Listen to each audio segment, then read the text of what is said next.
In 2016, the United States reached an energy milestone.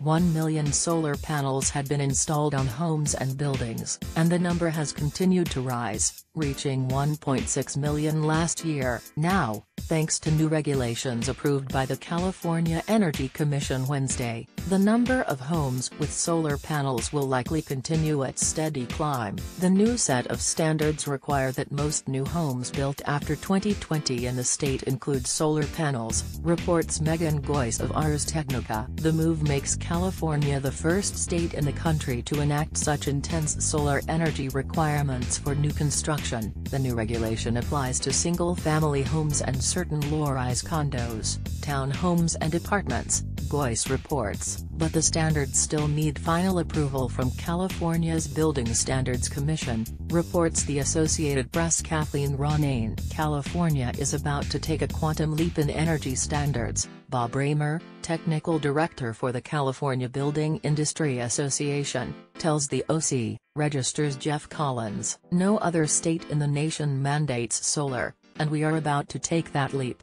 Of all the single-family detached homes in the state, only 9% currently have solar panels, Reuters reports, and, according to Raymer, just 15 to 20% of new single-family homes built include solar panels. The move is a promising step for renewable energy, but it isn't without concerns. As Ronayne reports, some are worried about the impact of solar panels' additional cost in the state's already expensive housing market. Last year, the California Association of Realtors predicted median home prices will increase to $561,020 in 2018. Jeff Collins wrote for the Register at the time. For comparison, the median price of a home in the U.S. as a whole in 2018 is $337,200. The addition of solar panels in California would likely drive up the cost of each new home by about $10,000. But the California Energy Commission argues that the energy savings would offset that cost, saving homeowners some $19,000 over 30 years. On the state level, the measure is expected to also show overall benefits. As Goyce reports, the new standards would cost the state economy $2.17 billion but generate energy savings of $3.87 billion. As Reuters reports, the measure is expected to cut the state's household emissions. But as James Temple writes for MIT Technology Review, the cut will make up only a fraction of total emissions. His feel-good change to the building code is a questionable public policy for cutting greenhouse gas emissions. As he points out, there's another policy that would do more to cut emissions, reducing cars on the road by requiring higher residential density. As a whole, California is a leader in energy-efficient regulations and clean energy proposals. The state is already the top of the nation's solar installation market, Ronayne reports. As the BBC News reports, nearly 16% of the state's energy came from solar last year.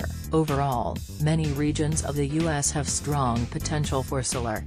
According to a Google survey of 60 million U.S. buildings, 79% are solar viable, meaning they have enough sunlit regions to generate power, Engadget reported last year. And while California becomes the first state to implement this kind of requirement, some cities have already instated similar regulations. Last year, the city of South Miami became the first outside of California to implement the requirement, the Miami Herald reported at the time. Ethan Ilkind, director of the climate program at the University of California at Berkeley's School of Law, tells Reuters the new standards would likely bring down the price of solar even further, as it provides a large customer base. This is pretty landmark, he says. It helps basically provide a market for solar.